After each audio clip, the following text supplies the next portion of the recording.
Okay.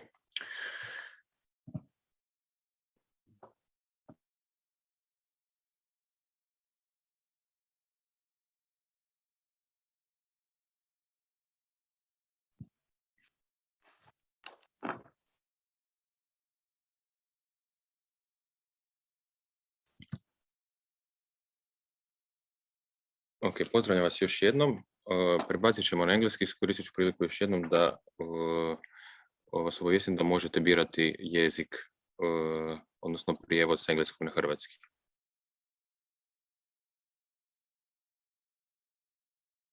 Okay, so I would like to welcome Jacob Wills. Hey Jacob, so Jacob Wills is a community organizer with a history in direct action and squatting movements. His long-term experience as an activist in the housing movement led him to help set up London Renters Union, where he now works as an organizer. Jacob was also a co-coordinator of European Action Coalition for Right to Housing and the City. Jacob's experience and affiliation to housing justice organization is very interesting to us and can be very informative to people over here struggling with rising housing costs and housing precarity. That is why we are happy to welcome you to this conversation. Hi, Jacob. Hi, folks. Thanks so much for having me. Wish I could be there with you in person. Yeah, look forward to next time I can come to Zagreb and learn more from what you folks are doing. That would be great. So to start, we can start with explaining of the London's Renters Union. So when did you establish exactly the London Renters Union? And can you tell us something about the reasons for establishing such an organization? Sure. So we opened for membership at the beginning of 2018, early 2018. But the process of establishing had been going on for years beforehand, from end of 2014, maybe early 2015 or something. The reasons, I mean, there's the reasons in terms of the objective conditions of London's housing sector. There was a huge growth, still is a huge growth in the private rented sector in the last couple of decades. It's now overtaken social housing, which historically was a major form of housing here. There's terrible regulation, and more people were being driven into the sector, both very well-off people in some ways and much more marginalized Londoners as well. And there was a network of different projects and attempts to create kind of local renter action groups. I was in one, a volunteer group. And in a way, we saw that these needed at some level to institutionalize, to create more durable structures than we had managed beforehand. And we're talking about a sector, of course, that is extremely precarious. People have a contract for 6 months, and then they have to move to another part of the city often. So it's very difficult to build community. And if we think that our power exists from building strong groups locally, for example, as we do in LRU, that's the London Renters Union, then that's very difficult because people keep leaving your area and going somewhere else in the city. And so for those reasons, we kind of felt actually we need to create a structure that can hold people and to be a membership organization. I mean, there's a lot of reasons for wanting to be a membership organization. I guess maybe we can get into those, but the other groups and other actors had different reasons for being involved, because what we did was create a coalition between different organizations. I was from a grassroots renter action group. We also had, lobbying organizations who saw that they weren't getting anywhere with a conservative government and that they needed to build their power. We had advice services who were being overrun and didn't have the resources to give the legal support, and recognized that we need far wider knowledge of the law and more tenant empowerment. And all those things we managed to bring together, I think, and that was kind of, and is some of the strength of the organization now.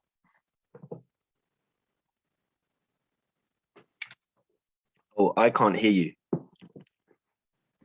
Sorry, so it's actually 3 years now that you're running as a London Renters Union. And I wanted to ask you, usually we associate union with the workers organizing for labor rights. In a legal sense, you are not a union, but an association. So can you explain why did you choose to name London's Renters Union a union? And how does this relate with the tenants? That's a great question. A lot of it, I think, relates to membership. You can have membership of an association, of course, but there's something about the democratic role that a union plays, both internally, but also within society as a whole, as a representative body for groups of workers or renters or whatever. Part of wanting to become more of a community institution is not only about how we relate to other organizations, but how our members relate to their union. And we saw that we needed to build more of a renter identity, I guess. We had a huge explosion of the private rented sector, but that didn't necessarily mean that people thought of themselves as a renter in the same way that they thought of themselves as gay or black or a worker or what have you. And that is, a really important and interesting challenge, one that I think we've done really well on. Being a member of a union, it, I think, gives a sense of agency that we are the people who are renting, and so we have a right to speak on this issue. Part of why we created the union is because we were tired of policy experts who live in fancy houses they bought years ago, deciding what they think should happen to us renters. And in a way, there was a gap in the ecosystem there too. Even the politicians wanted renters to be able to speak to say, oh yeah, we've consulted, we've spoken with the renter organization. We don't let them get away with that very much, but it has meant that we can get negotiations with them. We have a mayoral system. We have mayors in our local boroughs here, and we have negotiations fairly regularly with those power holders, because they recognize that there isn't actually another body that represents the interests of renters there. I mean, another reason is that we organize our own money. We do get grant funding, but as a union, many of our members pay dues, pay subscriptions. And this means, eventually we look to be self-funded. We're a way off that now, but actually our income from our membership is fairly substantial now, and that allows us to direct our activities based on the desires of our members, rather than some external funding body who says, oh, we think that you need to become friends with the Labour Party a bit more, or go and start a union in Cambridge or whatever it might be. So yeah, I think there was a real gap in the ecosystem, and in a way, I imagine part of this talk is also you folks analyzing power structures and trying to think about what the gaps in the ecosystem are over there. And I think our job in a way is to find those gaps and build from there. So that's kind of what we did. It's great. Actually, this talk is basically a part of this recognizing and starting to bridge this gap.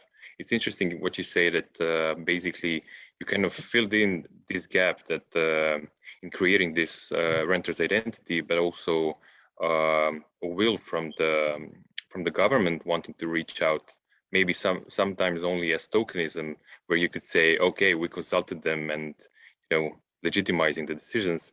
But I would ask you to grasping upon this issue of creating a renter's identity. If London is a renter city, and I'm asking this question because over here we do not acknowledge as a housing status, which is long-term, being a tenant, even though some people spend years, if not decades, as tenants, but don't identify as such. So how is this status as a tenant perceived in London? Well, how is it perceived? It's tricky, that it's hard to ascribe, to create a positive identity for something like being a renter in order to create ourselves as a liberation struggle, and there's many identities that have been, oppressed historically that then create, more celebration. With the previous examples, Black is beautiful, or what the gay liberation movement looks like. It's harder to do that as a renter because it's often it's a more transitional kind of an identity sometimes, or people see it as such, but in fact many of us are going to be renting forever.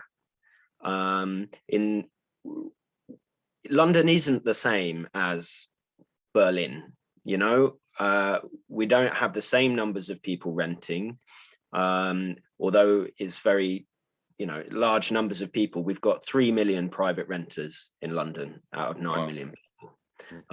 And our renters union doesn't actually only organize private renters. We also organize people within housing associations and some council tenants as well, so which are both forms of social housing here. So that there's still a lot of people who want to own a home, or aim to own a home. That feels further and further away, but in terms of thinking of this identity, the other challenge is that it has to bridge huge demographic difference. There's a lot of renters who look quite a lot like me, who were brought up in a middle class home, and are kind of economically quite precarious but culturally middle class, who probably feel entitled to a lot better than what they get in the sector, and this sort of thing. There's also huge numbers of migrants in the sector, more marginalized working class people who are born here, and creating common cause between these two parts of the sector is in a way the challenge of any organization trying to do what we're trying to do. And it's mucky, it's tricky sometimes, because people have got different expectations, people work in different ways, etc. But I'm so happy that we have gone at that problem, rather than saying, oh well, we need to have a group for all the Bengali renters, and we need to have a group for the middle class renters, so that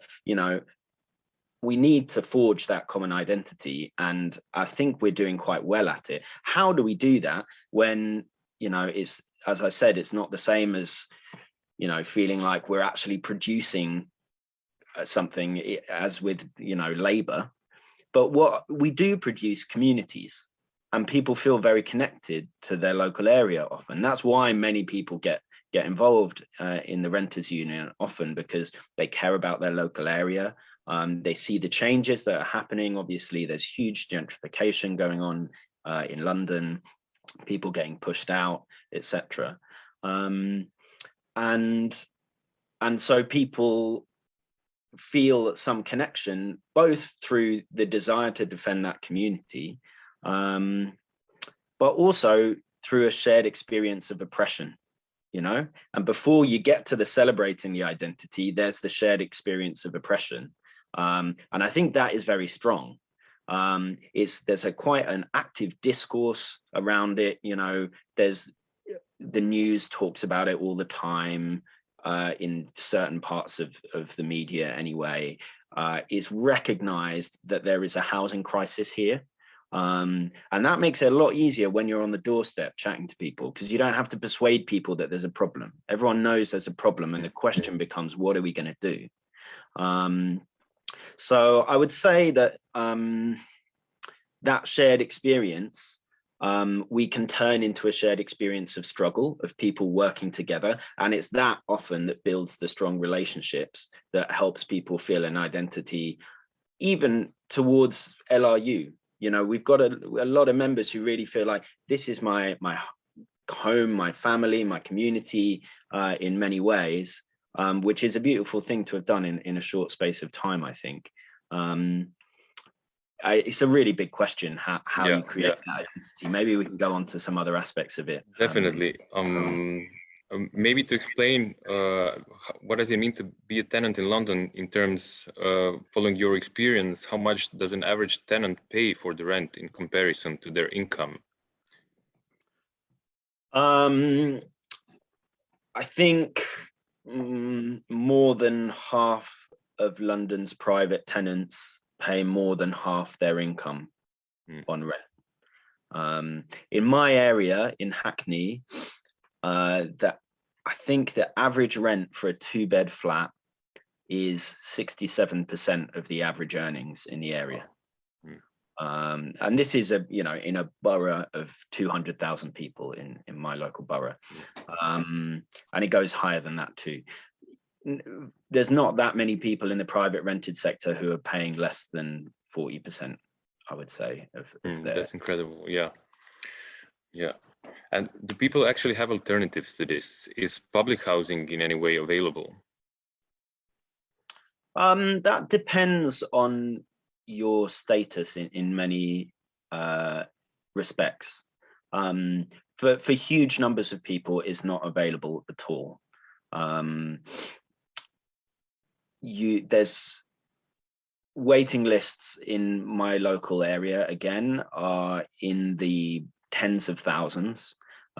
They actually just cut the bottom 5,000 people off the bottom of the list, because they said, you do have a right to be on the list, but there's no chance you're ever going to get anywhere, so we're not going to pretend, we're just going to take you off the list.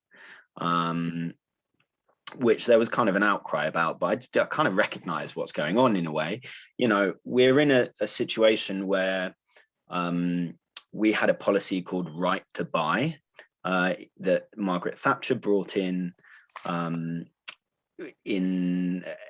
late 80s, which allows council tenants to buy their home from the council at a low price, and then sell it again after a few years.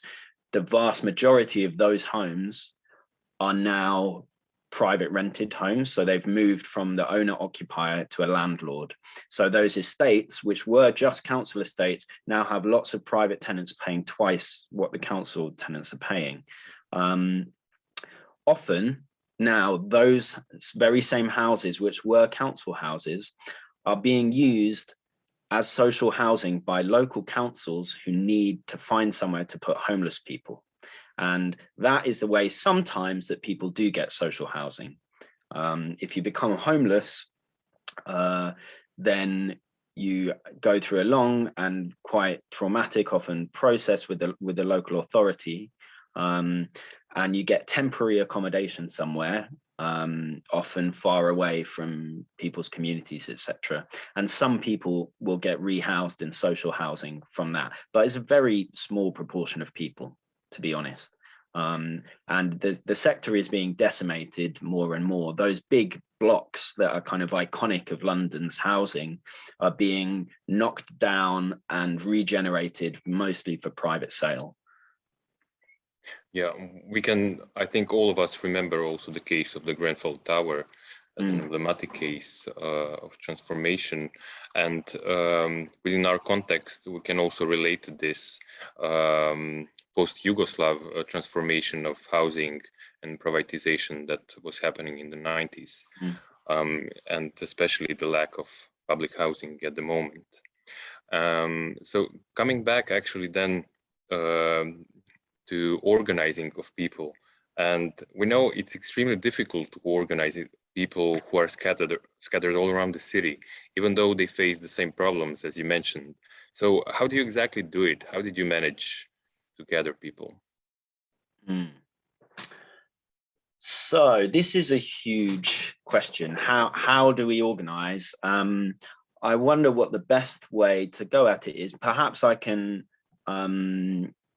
give an example or tell a little story of how we've won things in the past. And that will illustrate one form, but we've had to learn a few different ways to try to build power and win, depending on who the landlord is and what the local situation is. So part of the backdrop here is that I think quite similarly to you, we've got a very atomized sector. We don't have lots of big landlords. It's not like the States where you have one private equity firm owning a whole block or something like that. We do have that, and we organize there. We're organizing with a load of tenants with a billionaire landlord just around the corner from me at the moment, who all went on rent strike during COVID. That's quite rare, but when there's a collective landlord, that becomes possible. And now, in fact, we're taking legal cases against that landlord because those homes required licenses. Not all homes here require licenses, but those did, and he didn't have them. And now those tenants are getting all of their rent back from the last year. So we're talking about maybe £500,000 that they're going to be able to get back across that building. Sometimes we've got a collective landlord. It's quite straightforward in a way. It's not easy because it turns out that billionaires don't really care if you go on rent strike, because they've got enough money. He sat it out, and so now we had to go like, okay, we're going to have to take the rent back as well. But often we've got someone who comes to a local meeting and their landlord owns 1 or 2 properties. They've got terrible disrepair, let's say. Disrepair is a huge issue that we organize around. Often real significant safety issues. Generally, it's around the axis of housing and health as well. We've got lots of damp and mold, very poor quality housing stock here. And so people's kids are, getting ill and all this sort of thing. Now, when we don't have structural power over that landlord, that one person could say, I'm going on rent strike, but the eviction laws are very lax here, and the landlord can just get them out. How can we exert some pressure? Now, we often have letting agents here. I'm not sure the extent to which that's the same over there. I imagine a little bit less. It's a major aspect of the economy here now. It's growing, actually, yeah. Now it's growing here as well. And we saw a massive surge about 9 years ago or something like that. And so I wouldn't be surprised if a similar thing happens there, because it's an easy place for them to pick up. They make money from the landlord, they make money from the tenant, they don't have to do anything. It requires you don't have to be skilled, you don't have to be able to speak in a human way to someone. It's but they are spaces where tenants are collectivized to some degree. They are spaces where they have a public image that they need to protect. So if we go, even if I'm from another landlord, we find that if you go and you picket that estate agent, you stand in front of it with 15 or 20 people, while a few people go inside and deliver a letter that's from the union saying, I'm here with my comrades from my union. These are the laws that you're breaking by not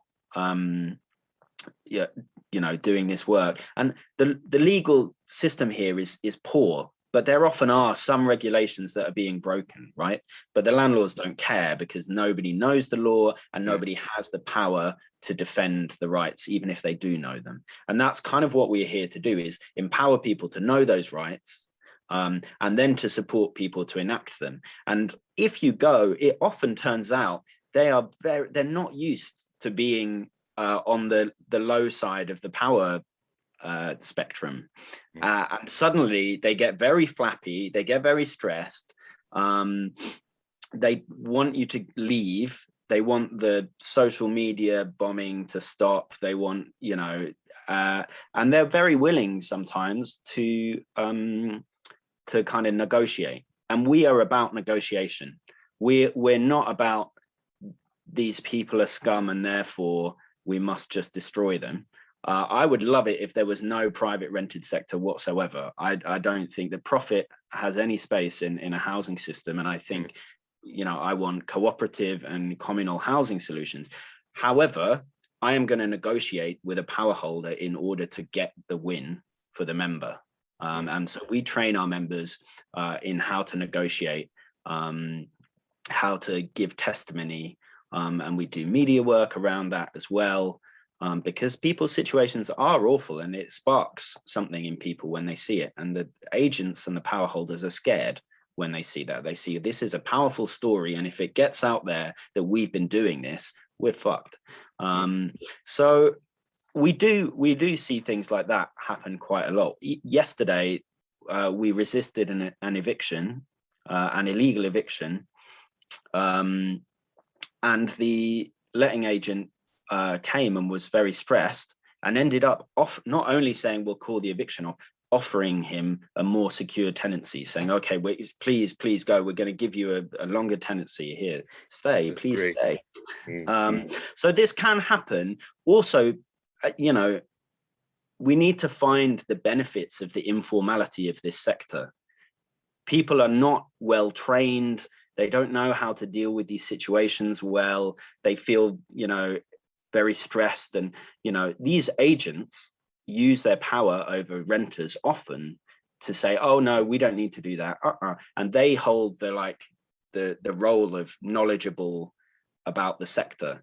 But with landlords and a union, we hold that role. We know what's going on. We know the law. They don't know the law. And so we can really stress them out in that way. So, you know, I would say, although we don't have that structural power, we win stuff. There's been 3 eviction resistances this week through the London Renters Union in the last 7 days, and some other wins around other stuff. It's definitely possible, at least in our context, to win things, even though we don't have a shared landlord. The other thing to say, without wanting to go on too long, is that when people have a shared issue, we need to not only think, okay, how can we win? How can we change this? But also, what is the root cause? And so we've been doing this process in our local groups and in our, you know, union-wide spaces, in order to get people to think a bit about, well, who else holds responsibility here? What's the responsibility of the local administration? Because if we have hundreds of members in an area suffering, their health is suffering, they're, you know, from terrible disrepair, why isn't the local authority doing any enforcement against those landlords? Why isn't it trying to get more power in order to you know, convict them or whatever it is we want them to do? We've got local elections coming up in May, so now is when all of the councillors are very keen to play ball and you know, and seem responsive, and so we also have a strategy around putting pressure on those local administrations and on Sadiq Khan, the mayor, and the kind of Greater London Assembly as well. Yeah, that's something we need to learn how to do a bit more of, I think, because we're very good at winning, you know, those individual cases, and we're very good at putting pressure on the highest level, on the national government to introduce an evictions ban during COVID, etc., to get Sadiq Khan to back rent control. What we need to work more on is those mid-level campaigns, to bring together lots of people in a certain area with that shared issue, to win a demand that is going to transform the balance of power a bit more, because at the end of the day, our role is not to support lots of renters to get money back or to have a better housing situation. Our role is to transform the balance of power between landlords and tenants. Exactly. Yeah. Thank you for this. Before extending a bit more into this, how to deal with the local administration and actually fighting on the national level, we find very much similarities in this kind of not knowing the law, basically, and how an institution like the union you've set up can provide people actually information which they usually don't know, and actually changing this balance of power which you manage to do through collective action actually. And this situation is similar also with the law. It's rather ambiguous, but it has some parts which is protective onto tenants, and but people are not aware of it. But as you said, we need to use this situations where also the agents and landlords are not being aware of it, or being aware of it but breaking it constantly, or using the situation where tenants are not familiar with the law, or are not or do not hold enough power, or in fear to protect themselves or stand upon and fighting for the rights. Yeah, but I would like to also hear how do people find time for engagement within the union, and what motivates them usually to invest their time, especially when you have the case of resolving somebody's particular problem. Do they stay within the union to fight for others, or do they leave? How do you manage this situation of keeping the energy and collective work, basically? Mm-hmm. Well, that's again a super interesting question with many aspects. I want to pick up on something that you just mentioned about fear, because I think fear is a huge aspect of what we're speaking about. People aren't scared only because of the landlord relation, but because of so many aspects of society, that actually that first step can be quite scary and difficult. Sometimes people only make that step because they're at the wit's end. They don't know what else they could do, and they can't find any support from anywhere else. And we support many people who have been told by the big housing charities, by Shelter, by Crisis, whatever, we can't touch that, it's not winnable, on you go. But why do people stay? Why do people come? That's part of why people come. Why people stay is because feeling powerful is really infectious. It's a great feeling and is transformative. And as a union, our other role, as well as transforming the housing system, is transforming ourselves. And actually, the process of empowerment, of people building relationships with others they never would have met before, and beginning to feel confident to support others and not only be there for themselves, it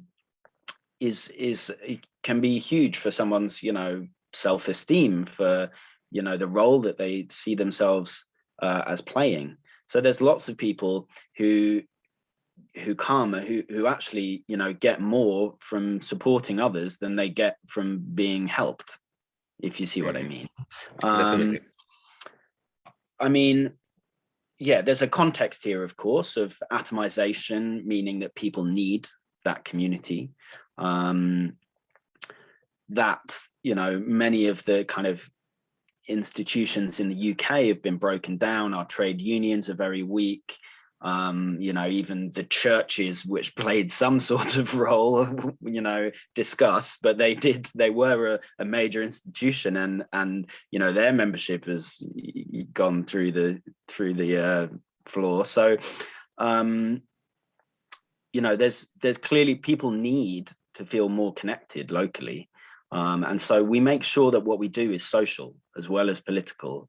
We have a barbecue, we always have food at meetings, we have childcare, we steer clear of long involved political debates about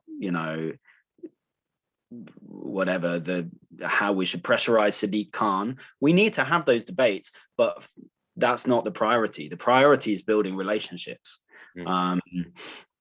So, I mean, another way, and perhaps a useful way to think of this, is that, you know, in the American model of social movement theory, the reason that people do stuff is because of what they stand to gain from it, resource mobilization stuff. And so if you win, people stay, right? And we believe that, and we try and win. You know, we're not about in the struggle for the sake of fighting and this kind of martyrdom complex thing. And we also, that means we need to pick things that we're going to win, and we need to sometimes say, you know what, we can provide emotional support, we can offer a community, but we're not going to be able to run a dispute, which is what we call, you know, when we go public with a case against a landlord, with everybody. You know, we've got 5,000 members now. That's a lot of housing issues. It's a tiny fraction of what's happening across London, but it's a lot of people to respond to, you know. Definitely. So there's that side. Sorry, I just want to give the other side, because the American side gets quite a lot of time and space often, but there's a more of the kind of European you know, theories around this social movement stuff. Sometimes think about what's the role of identity, of community in people's reasons for acting. People actually act because they feel connected to the other people they're acting with, not just because what they're going to gain through doing it. And I think what we've tried to do is bring both of these things together, you know, and we really do focus on building community, but we're also about changing the material conditions for our members, you know, both one by one and at a bigger level for kind of transformation. Thanks. Yeah, I think building a strategy out of it, I think it's what becomes really important. And it's very interesting what you say, to recognize basically some fights that you could win, or reaching up to a certain level where you can give support and basically recognizing where you can invest your energy and time best, basically. So how do you engage, coming back, you mentioned it a bit before, so how do you engage or relate with the local and national administration and governance to tackle the issues raised through the union? You mentioned the local elections are coming, so you are kind of working on that. Do you manage, and how is the process of kind of articulating this demand, or, I don't know, campaigning for specific law changes? How does that work on this, let's say, different relations? It does vary borough to borough. Our branches are based in a London borough, and that's our kind of primary unit of struggle.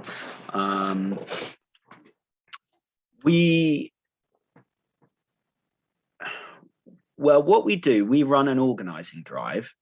We go and we speak to a hell of a lot of renters. We do stalls on the street. We knock on lots of doors. We speak to lots of community organizations, and we run workshops about renters' rights, about organizing skills, etc.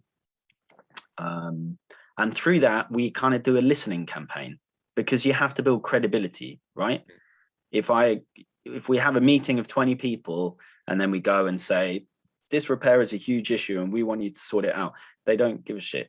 But if we say, well, actually, we've got 500 members, we've got almost 1,000 members in this borough in Hackney, which is probably our strongest proportion of the electorate or whatever.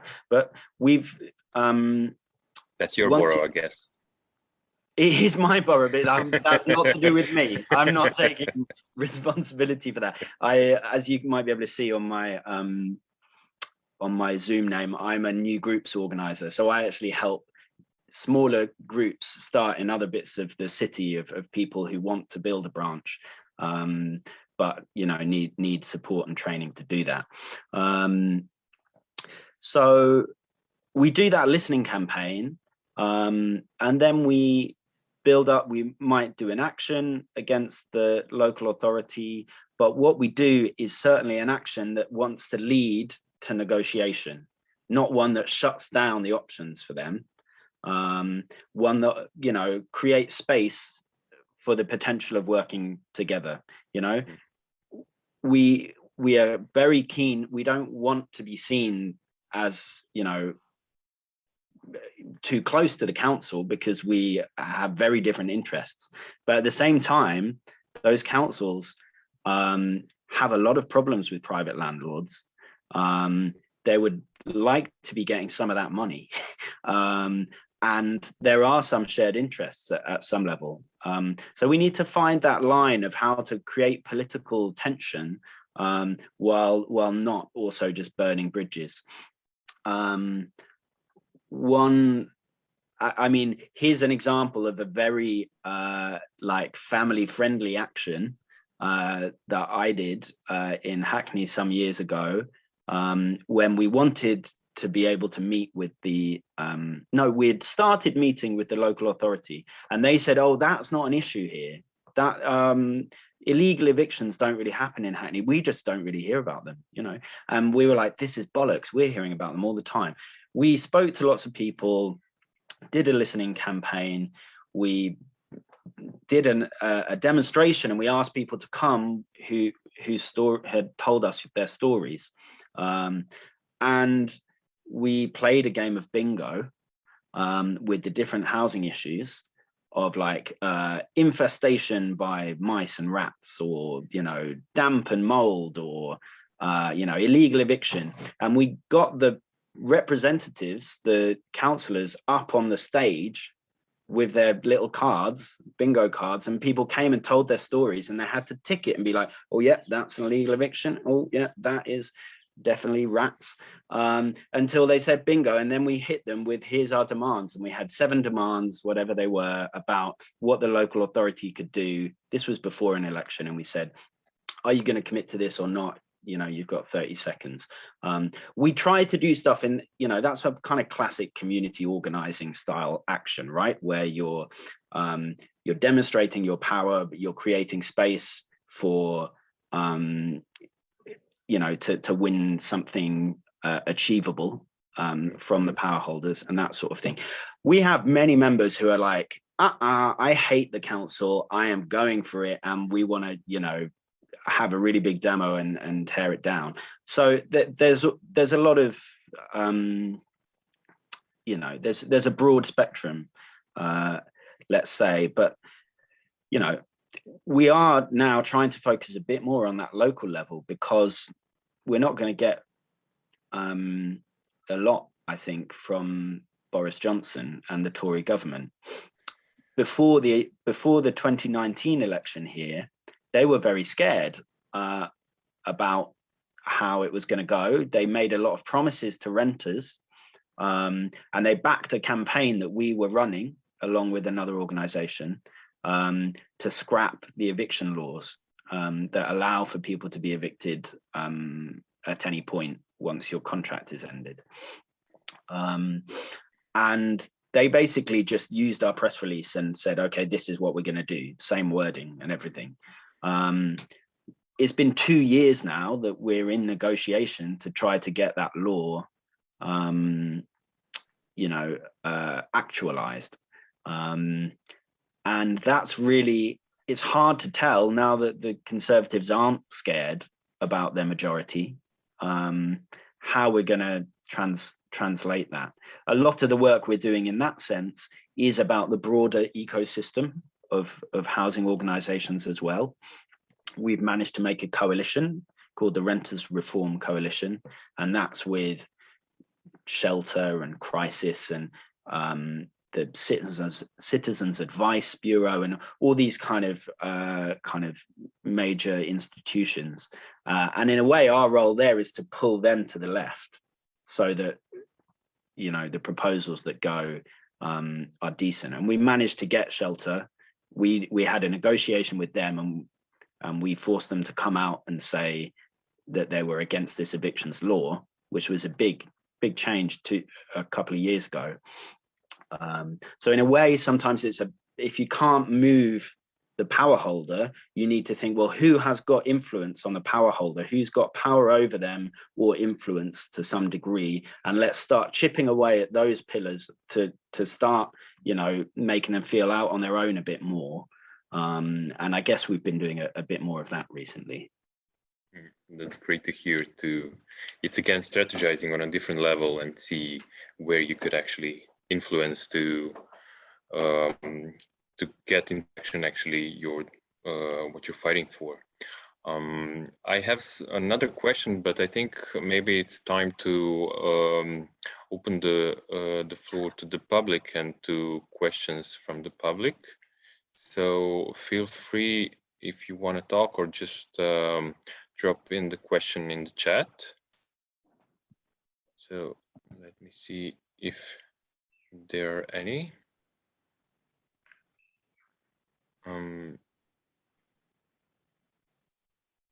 Okay, Eva, maybe you could. Okay. Yeah. Hi. Sorry, my camera does not work. I was wondering, Jacob, you were like, I have a two-part question. One is, do you have situations, and how do you deal when you have like a single landlord, like just say a guy, being a landlord and having a tenant, and he's really acting illegally or something? Like, how do you approach this situation? Because that's a lot of what we have here, and usually people kind of develop some kind of one-on-one personal relation with these kind of landlords, and how do you then act collectively?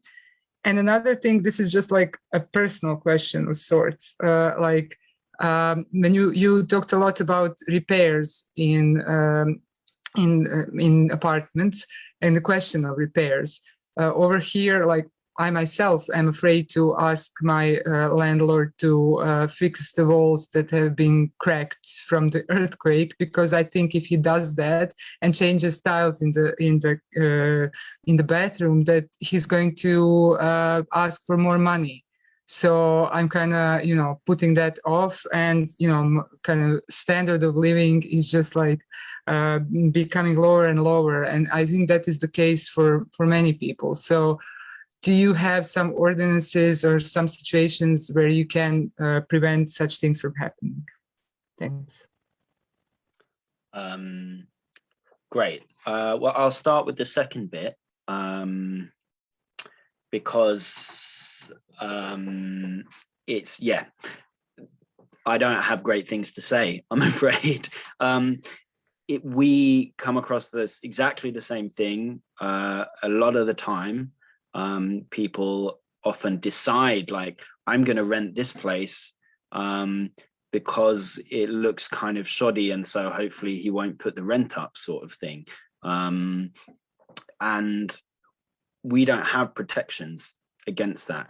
What we've won is protection from eviction, officially. So it's a very poor law, but they've said, if you complain to the local council about a disrepair issue, and if they contact the landlord about it, the landlord isn't allowed to evict you for 6 months afterwards.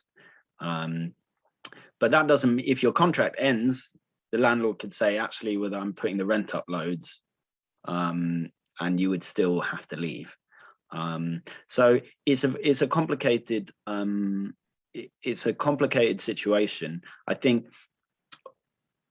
often we use the threat of legal means, even if we're not necessarily likely to take a case against them. You have to be careful, because we don't want to be making too many empty threats. But if you've been living in disrepair, for example, you might over here have a case to sue your landlord for quite a lot of money for having left you in a dangerous situation, for example. So we might say, okay, you've got to do the repairs because you're breaking the law, but also you know, we could get a lot of money out of you if you kind of rock the boat too much. So, you know, leave us in there and we won't take you to court. But it's tricky, and lots of people don't want to live with that tension with their landlord. And maybe this leads to your first question about the kind of individual relationship with a single landlord, especially if you kind of talk to them quite a lot. Mostly here, people don't talk to their landlords very much because they live in, you know, Birmingham or you know, abroad or something like that. So there's not a lot of communication necessarily. There isn't so much of fear of like, oh, I've got such a nice landlord, they're really kind, so, you know, I won't make too many demands. That does happen, but I wouldn't say it's that common. But how you can persuade people to put pressure on when they think, oh, well, you know, my landlord is old and this is its only source of income, and because the pension system is so terrible, and actually, how can I force them to do anything? I think you've got to use traditional kind of agitation methods. You've got to help people feel like actually it's not okay to be left to live like this, because what the undercurrent of all of this is, it is acceptable, I guess, for me to live in these conditions because, you know, it allows XYZ. And people feel shame as well, and sometimes even guilt about those conditions. So helping people to feel angry and tap into that, you know, I think is necessary in order to be able to create some kind of change. It's harder if there isn't an agent. You know, when people are coming to a local meeting that I'm running, I'm definitely looking out for those cases where there's a high street shop that we can go and target, something public. But sometimes you just got to do some power mapping, you know, and we do quite a lot of power mapping. I'd love it if we did more, to be honest, but it's really helpful. You think, okay, well, who is this landlord? Where do they go? What actually else? Sometimes they might own something else, you know, it might not be a house, but they might run the pharmacy or something like that. And so you say, okay, we're going to go to the pharmacy and we're going to talk to the people in the pharmacy saying, hey, do you know the person who runs this is doing XYZ? You know, or, you know, work out what their connections are. We mostly do it on their commercial interests rather than like go to the restaurant they're having dinner at. But that could be interesting too. Yeah, I'm not sure whether or not I'm answering your question, Eva. I think, I mean, in a way, if I can jump in a way, you are. I mean, this is the most difficult relation to attack in terms of organizing. So it is maybe refreshing to hear that even you have problems with that. So let's go with that. Let's go with that. Maybe I should have been more humble because it's certainly true. We haven't solved that. Yeah, I think. I guess I would just go back to what I said before, that even if it's a relationship to a single landlord, if quite a lot of people come out and support, that can really upset the balance of power at some level, that they feel like, oh, you know the law, you have supporters on your side, they are committed, they're going to keep doing this. So what we're trying to do is force the landlord to reassess their interests, right, in any dispute. And so it's possible. Can you kind of like four of you go on a meeting with this guy? Like, yeah. I've gone to support sometimes with people negotiating. I would prefer to go with more than four, and to feel like, oh no, actually it's strong here. If it's just a meeting, maybe, yeah, not so many. But the other aspect is that we often do say, okay, well, we're going to the local authority and we're going to say to them, there's very few enforcement officers, but there are some, and the landlords don't want the local authority on their back. Maybe they're not paying their taxes, so let's check, try and check with HMRC and stuff like that, maybe, and so go to, with the tax revenue body here, and try to get the local council as well to put some pressure on as well. Whether or not, if that's not possible in Zagreb because the council doesn't have those powers, that seems to me it is an important aspect or part of the picture for us, that we're able to count on some form of like regulatory oversight, so that we can say, if you don't do this, we're going to get my big brother to come down. And if you don't have a big brother, that becomes a lot harder, I guess. Yeah, so I guess that's a question for me to you, or a thing to solve. Thanks, Eva, for the question, and Jacob for answering. Do we have any other questions?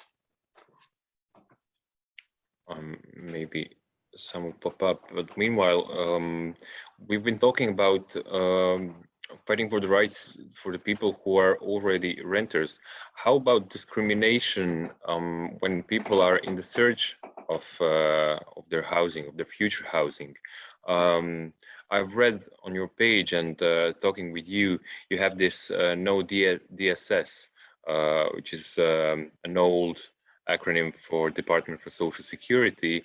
But we can relate to this because people here often encounter this kind of discrimination. Sometimes landlords just refurbish the apartment saying they don't want kids or pets, or even within the old flats, they just don't want any specific groups of people coming in. So how do you tackle this? You come in with all the really good problems here. Because again, that's not easy. And in a way, that kind of discrimination, let's take against benefit claimants, which is, one of the major ones here, probably like, I think now after COVID, 1 in 3 private renters is on some form of benefit to help pay part of their rent, which allows you to see as well that there's going to be a possibility at some point to get the state to say, God, we're really spending a hell of a lot of money here just for private landlords to get rich. But that kind of benefit discrimination is kind of unclear whether or not it's legal here. It's not a protected characteristic. So it's not the same as if they said to you, oh, you're disabled, so we won't rent to you. That would be in breach of our Equalities Act. But we've had some legal cases, and part of what we've been trying to do is support these legal cases so that we've got something to rely on, basically, to say, well, actually, if you're a benefit claimant, you're much more likely to be disabled, for example. So indirectly, if you say that benefit claimants can't rent there, you're having an impact on disabled people, and try to get the law interpreted in this way. There's been a few successes, but there is no strong case law. And so it's rife. It's really ongoing. It's what brought me into this kind of work, that I was on disability benefits and I couldn't find anywhere to live when I moved back to London in 2011, 12. And it's such an infuriating experience, for whatever reason it is. And what people often just end up moving into, lower ends of the sector, further away geographically, and it's a major way that gentrification is occurring. We haven't really found a way, is the short answer, to fight against it, apart from to raise the public profile of the issue. Compared to some things that we're fighting for, I would say the pillars that are upholding the current situation are more social than economic. The rent is the same either way. It's not like the landlord's going to get less rent. It's just what kind of people do we want around here, right? And that does mean it's the sort of thing that we can win. You know, it's harder to win things that have that economic basis. We're not about to win rent control in the next couple of years, because that would have a huge impact on property markets, on all of this stuff. You'd really need a lot of power to do that. But some of this stuff that in a way is a bit more social and political, I think, you know, there's public opinion plays a bigger role. So getting more people to understand that it's even happening is part of the kind of strategy. But we haven't got a lot further than that, really. We're trying to get, you know, a legal case won, but none of the landlords want to appeal, because if they lose it in the appeal in the higher court, then no one will be able to do it and the whole thing will fall down. So they're just kind of not touching it. I see. Thanks for the answer. Do we have another question from the public? I guess not. Or maybe we can also stop here, because we'll have another opportunity to talk to you, going more into details on some parts, how to organize further on. So maybe if there are no other questions, I would like to thank you, Jacob, for the talk and passing on the knowledge. Actually, I think it means a great deal to us, because especially identifying ourselves as renters and building this network and organizing ourselves, and realizing that we face common issues, basically. So thanks a lot for joining us, and thank you to all public actually coming and hearing us on this Friday evening. This video will be available also online, so whenever you want to share to your friends, you can also go to the page of Right to the City, Ravnagrad. Thanks once again, Jacob, and good luck with the struggle, and we'll be in touch definitely. Great, thanks so much. Yeah, it's really great to see what you folks are doing, and it's exciting to see the kind of learnings across different countries. I went and spoke to lots of other existing tenants unions before we set up the renters union, so it's nice to feel like that process can continue, and I'm excited to speak to you again soon. Great, thanks, Jacob, and talk soon. Great, see you. Bye bye.